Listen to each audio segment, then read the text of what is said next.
Not all friction is a reward. Today I'm going to talk about how an understanding of shopping friction and purchase reward can help you to build better customer experiences. Welcome to Talking Experience Analytics with a decent beer in a shed. And this is the doorway effect from Verdant in Cornwall, England.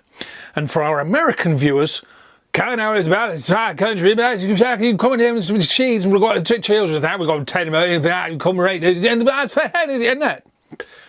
Yeah. Oh, mysterious.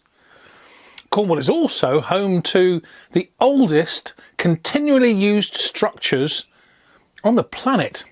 Has 30,000 miles of Cornish hedgerows, which many of them were made 3,500 years ago, and that older than the pyramids of Giza, and that today are still used to keep the soil on the fields and to keep the fields productive. It's an extraordinary part of the world.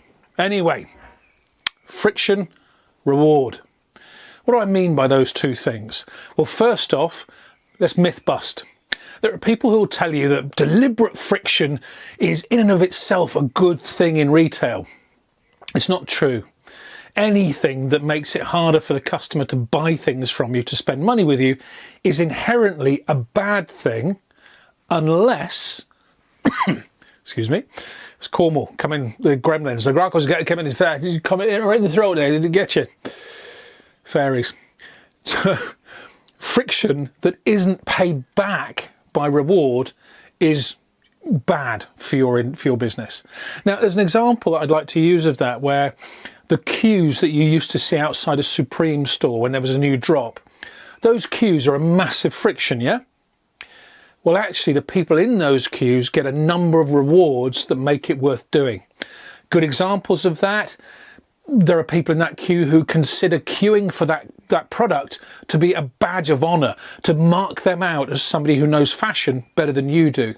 And actually getting the product ahead of everybody else is in of itself a reward. So that friction is huge, but the reward is higher. That's the basic principle at play here, is that any time you put something in front of the customer, there must be a payback that is obviously higher than that which you're asking them to navigate their way through. And if you think about it just in terms of reducing friction, increasing reward, that in itself is a pretty damn good guide to building great customer experiences. And I'll give you a real example that I came across just this week.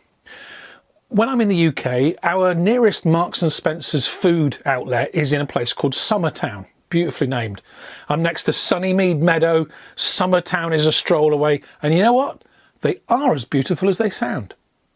And so I wander down to the Marks and Spencer's there for food quite often. And there's a number of places I can buy food from in Summertown. Independent butchers, independent bakers, the best French baker in the UK. There are occasions where I'll go and queue at Gatineau because the croissants are better than I can get anywhere this side of the channel. But when it comes to just food that I like and enjoy, there's nothing better than the Marks and Spencer's food business. The curation is extraordinary. The range is amazing. Every single part of that offer has clearly been thought through, put together just so to make people with my customer profile spend a shitload of cash with them. However, yesterday I was at the Pantheon, not the Pantheon, I can't even remember the bloody name of it now. It's a name that means a place of entertainment. It'll come to me as we talk through this, or it'll be a caption right there. The store on Oxford Street with the lovely 1930s front. Now downstairs, they have this extraordinary food hall. And one of the things that just blew me away yesterday was the way they're doing cheese and charcuterie. So it is an island aisle at a low level, so you can see both sides of it, no matter which side you are. On one side, fabulous cheeses, great ranges, lovely little cards on each one that tell you what this is, what to expect from it, the flavour profile, how things, just lovely. The other side, fabulous meats. Just a beautiful range from the finest Italian thin Bresciano all the way through to wonderful German salamis, great British cured meats, all sorts of things. There's a massive stand of crackers as you approach it. So anything you can eat in that section, here's what you can put it on. And all through the middle are all the added value products that drive the value of my basket through the roof profitability wise, but that also just add extra to my visit as a shopper and for Marks and Spencer's. That is a win-win. The customer who walks away thinking, this is amazing, having spent more than they meant to. Oh no, come on, that's our dream. So what's amazing about the centre part of this aisle fixture is it's full of chutneys, specialist honeys, beautiful olive oils, pastes, accoutrements, olives, beautiful kind of add-ons that make the experience even better.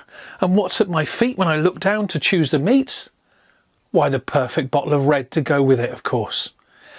And what's wonderful about that is a very simple idea. And I had a suspicion that tells you why this is so important. And I'll tell you what that wonderful idea is in a second. But I suspected that my little Summertown store has pretty much 80–90% of the SKUs that are present in this particular display. And my friends at Marks and Spencer's confirmed, yeah, it's true, they do. But at the Summertown store, because it's a small store and because it's now a couple of years old, everything is displayed as you'd expect it to be. Cheese along one aisle, meats along another aisle, all those beautiful dry goods are in another aisle altogether, and biscuits, crackers are somewhere else. And I can put together the meat and the cheese and the crackers and all those things. Of course I can do that. But I don't very often, unless I've thought before I arrive that what I want to do is put together a great cheese and charcuterie board. This display, though, this made me, without even thinking about it, want those things right now. And what it also did is made it trivially easy for me to pick up the meat, the cheese, the olives, the oil, the chutney, the chips and crackers, and the bottle of red. And that removal of friction is why that is genius. Anywhere you can do that in the business, do that. Make it easy for customers to put these things together. There's a retailer, I forget which one it is, it might be SpartanNash up in Michigan, who do a fantastic bratwurst bar. I'm pretty sure it's SpartanNash. And this bratwurst bar is the same idea. Very small fixture. You've got the brats, you've got the breads, you've got the pickles, you've got everything you need in one place to make you go, oh yeah, we're having brats this weekend. Everybody around mine, we're doing brats. I pick up 2 packets of these, right? That's 8 brats. Okay, so I need 8 rolls. Well, you know, Auntie Mary's going to come, and Auntie Mary, she loves a brat. You know she does. So I'm going to need another packet of rolls. Just for Aunt Mary. Of course she's got an appetite. And I put it all together and I think, oh, can't walk away without a case of beer, something Michigan, something like Stroh's, something like that, Stroh's rather. So I get a pack of Stroh's beer. I've got to have some Werner's. I'm in Michigan, for Christ's sake. I'm going to get myself a box of Werner's as well for the kids and for the old people. And oh God, you know what? We haven't got enough coolers in the garden, have we? I'm going to pick up a polystyrene cooler. Oh, and look, it's right here. The beers, the Werner's, the cooler, the brats, the buns, the accoutrement. It's all there for me. I've got a perfect Sunday with the family and friends in the garden, in the yard, as you guys say. Anyway, reduce friction, remove friction, increase reward. It's a simple equation. Reward is harder to get your mind around, but the reward of that display in Marks and Spencer's, the reward there is that I build something I can be proud of. A cheese and meat board that I want to share with the family because it looks great, tastes great, delivers a wonderful experience. The friction is really low. I can put that together so easily. The reward is very high. Great product that was a delight to buy and is wonderful to put together. And once put together, makes me feel great about myself. Friction, reduce it. Reward, boost it. That's simple. Unlike this beautiful Cornish monster. That is a favourite. Right.